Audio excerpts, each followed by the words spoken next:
Continuamos hoy, amigo oyente, nuestro recorrido por el libro de Apocalipsis. En nuestro programa anterior estábamos hablando en cuanto a las diferentes teorías de interpretación que existen sobre el libro de Apocalipsis. El Dr. Broadus, un destacado expositor bíblico norteamericano, señala 7 teorías, mientras que Tregelles, otro expositor bíblico, señala 3. Ahora, según las notas de otro expositor destacado del pasado, él divide cada una de las teorías preteristas en 20 divisiones diferentes. Así es que ha habido mucha diferencia de opinión en la interpretación de este libro. Mencionamos en la oportunidad anterior que nosotros mantenemos la teoría futurista, es decir, que nosotros expresamos lo que se conoce como el punto de vista premilenario. Y este es el punto de vista de todos los premilenaristas.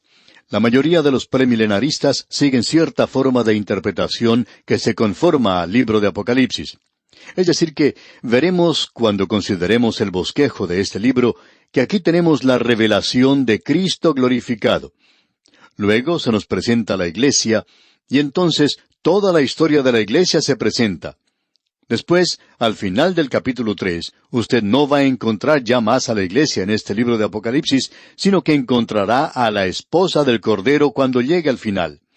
Pero esa ya no es la Iglesia, porque la Iglesia ya ha dejado el mundo, y la Iglesia va a regresar con Él a la tierra cuando Él regrese y establezca su reino, ese reino de 1000 años del cual nos habla Juan.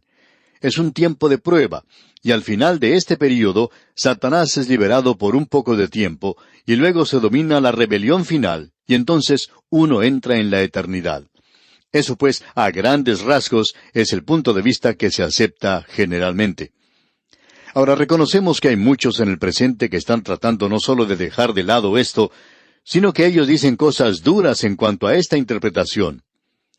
Un libro que se publicó hace ya varios años cita a varios expositores destacados de la Biblia, y entendemos que el escritor de este libro es un laico, y no hay nada malo con ser un laico, pero probablemente este hombre debería mantenerse en su propio campo.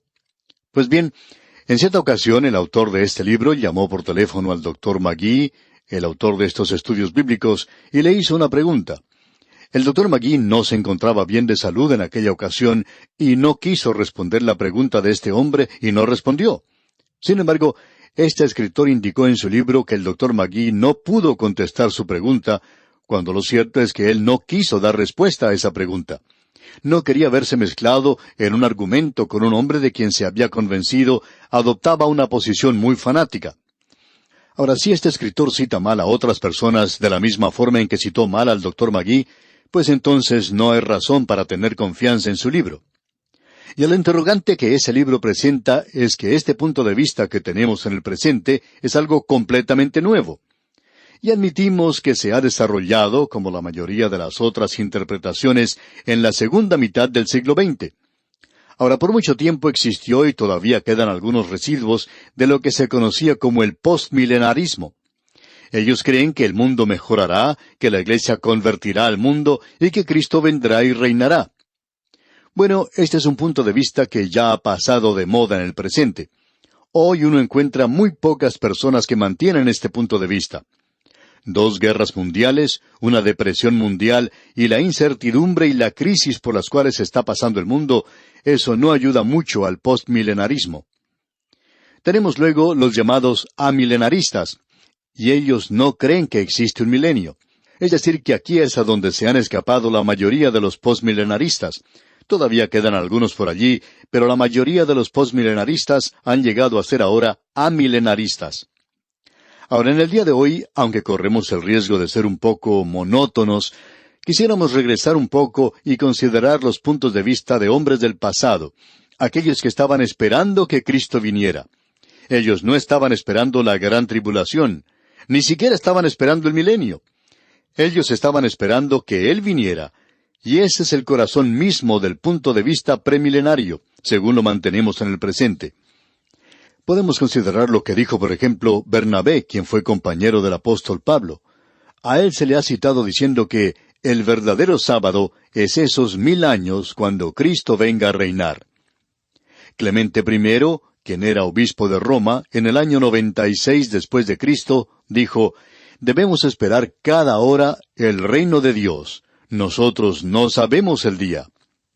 Policarpo, en el año 108 después de Cristo, cuando era obispo de Esmirna, usted recuerda que él fue quemado en la hoguera, dijo, Él nos levantará de entre los muertos, reinaremos con él.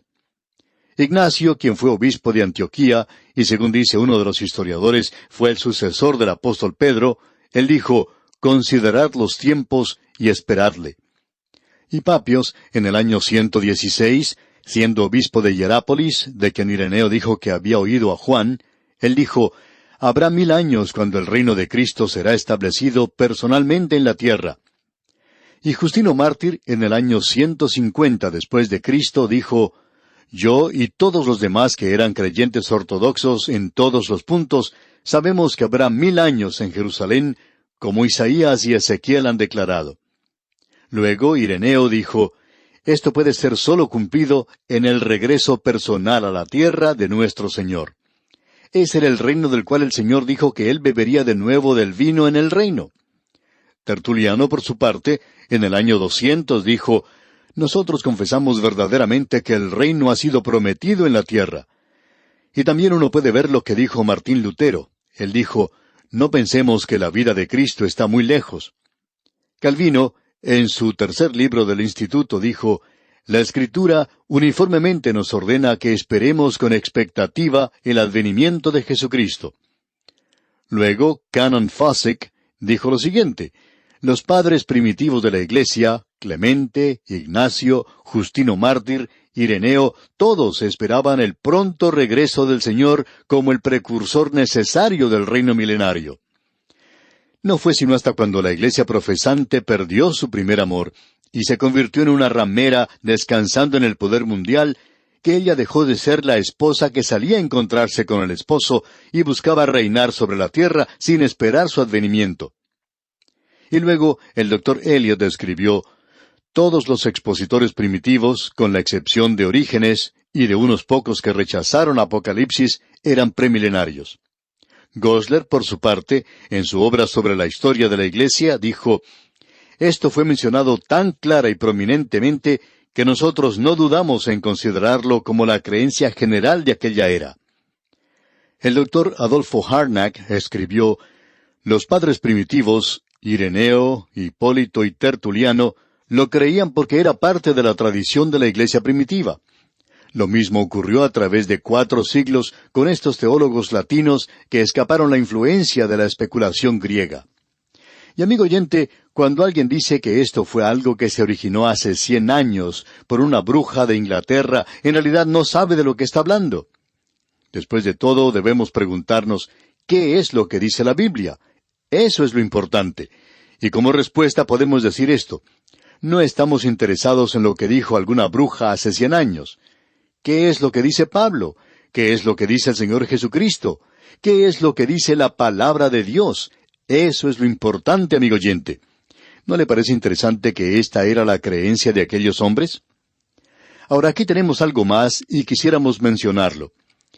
En nuestras notas y bosquejos que enviamos a los oyentes, tenemos un pequeño gráfico. Es algo muy sencillo sobre Apocalipsis y también en nuestro libro sobre Resumiendo la Biblia.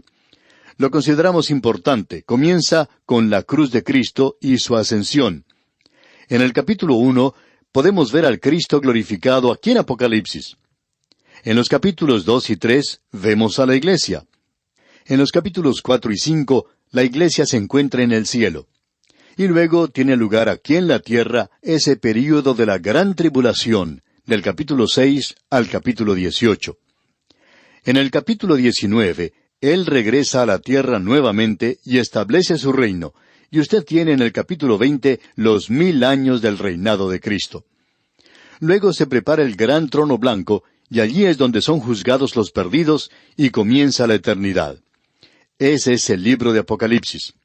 Ahora, ¿es así como se nos ha dado? Juan escribió este libro en la isla de Patmos alrededor del año 95 o 96 después de Cristo, alrededor de esa fecha, cuando Domiciano se encontraba en el trono. Stauffer hace una importante observación. Él dice, Domiciano también fue el primer emperador que ejecutó una campaña contra Cristo, y la Iglesia respondió al ataque bajo el liderazgo del último apóstol de Cristo, Juan del Apocalipsis. Nerón había hecho destruir, por así decirlo, a Pablo y a Pedro, pero lo hizo considerándolos como judíos sediciosos. Domiciano fue el primer emperador que llegó a comprender que detrás de este movimiento cristiano existía una figura enigmática que amenazaba la gloria del emperador. Él fue el primero en declarar la guerra contra esta figura y el primero también en perder la guerra del vislumbre de las cosas venideras. Eso es muy importante. Ahora, una cosa más que queremos mencionar antes de darle la división de este libro es presentarle el tema del libro.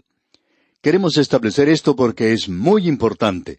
Queremos enfatizarlo y reenfatizarlo. Y para hacer eso, permítanos leer el primer versículo del Apocalipsis, Apocalipsis capítulo 1, versículo 1.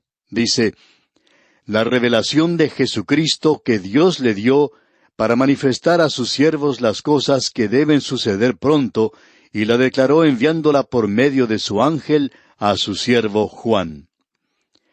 Queremos mantener siempre delante de nosotros esto, de que este libro es la revelación de Jesucristo. En los Evangelios tenemos los días de su carne. No tenemos allí la revelación total de Jesucristo. Allí le podemos ver en humillación. Aquí le podemos apreciar en gloria. Le podemos ver a cargo de todo lo que tiene lugar. Él tiene un comando absoluto en este libro de Apocalipsis, y este es el descubrimiento de Jesucristo. El comentarista Snell lo dice así: en la revelación, el Cordero es el centro alrededor del cual se agrupa todo lo demás, la fundación sobre la cual se edifica todo aquello que perdura, el clavo que une a todo, el objeto al cual todo señala y el manantial del cual salen todas las bendiciones. El Cordero es la luz, la gloria, la vida, el Señor del cielo y la tierra, frente al cual toda profanación o mancilla debe desaparecer y en cuya presencia se conoce la totalidad del gozo. De aquí que no podamos avanzar mucho en el estudio de Apocalipsis sin ver al Cordero como las señales que marcan el camino para recordarnos que aquel que por sí mismo nos limpió de nuestros pecados, ahora ha sido exaltado, y ante él debe inclinarse toda rodilla y confesar toda lengua. Hasta aquí la declaración del comentarista Snell. Amigo oyente, a esta gran declaración nosotros podemos decir aleluya, aleluya, porque el Cordero va a reinar en esta tierra. Ese es el plan de Dios, ese es el propósito de Dios.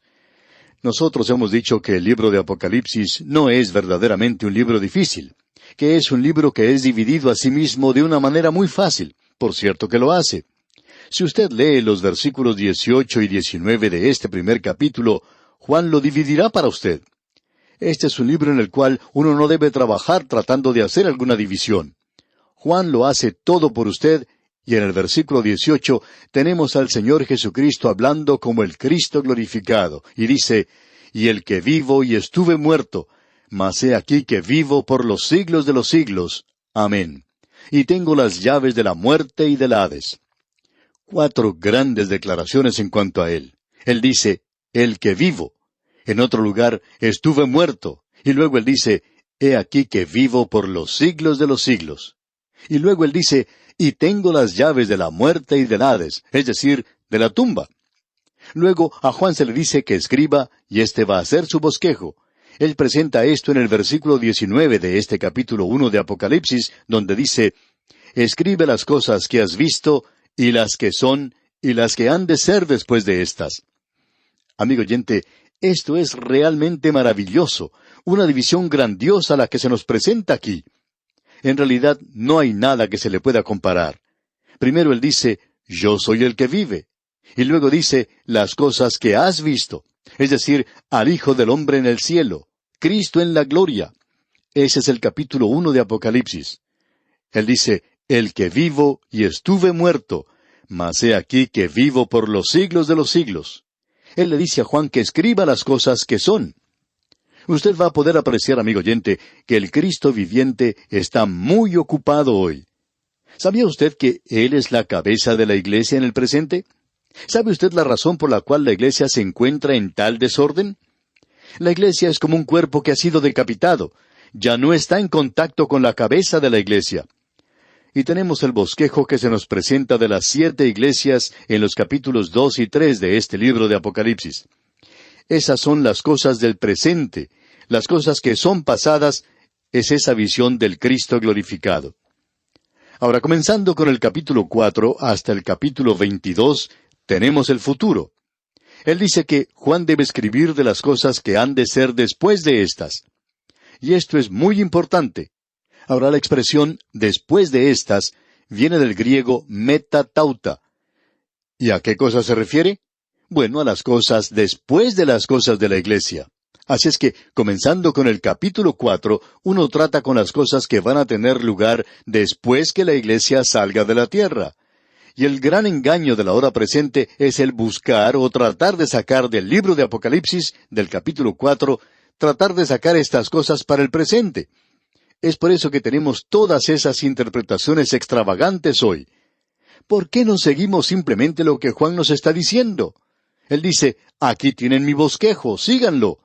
Escribe las cosas que has visto, y las que son, y las que han de ser después de estas. Metatauta, después de estas. Juan va a informarnos cuando él llegue a metatauta. Eso comenzará con el capítulo 4, las cosas que han de ser después de estas. Así es que no hay cómo perder esto de vista, a no ser que usted tenga algún sistema de interpretación que no encaje dentro del libro de Apocalipsis. Entonces, si no sucede así, entonces usted va a tener sus problemas. Debemos mantener en mente que el Señor Jesucristo está detrás de todo lo que tiene lugar en este libro. Él está a cargo completamente de todo. Él es el Cristo glorificado. Amigo oyente, que usted y yo pudiéramos verle a Él hoy. Hemos tratado de presentar ciertas divisiones de este libro en formas o maneras diferentes. Lo hemos dividido en la misma división que Juan nos da. O sea, en el capítulo 1 tenemos la persona de Jesucristo, Cristo en la gloria. Luego, en los capítulos 2 y 3, tenemos la posesión de Jesucristo, es decir, su iglesia.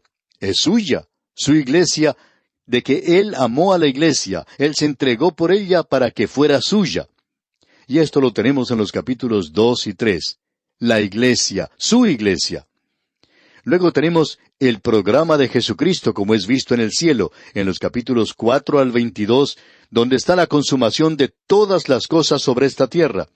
Esto es lo que hace de este libro de Apocalipsis un libro tan glorioso, maravilloso. Bien, amigo oyente, mencionamos apenas el versículo 1, pero en realidad no lo consideramos mucho. Dios mediante, en nuestro próximo programa, vamos a comenzar con el texto mismo de este maravilloso, hermoso libro de Apocalipsis. Y es nuestra oración que el Espíritu de Dios sea en realidad nuestro Maestro. Le invitamos, pues, a que continúe con nosotros en el desarrollo de este estudio. Que Dios le bendiga en manera especial es nuestra ferviente oración.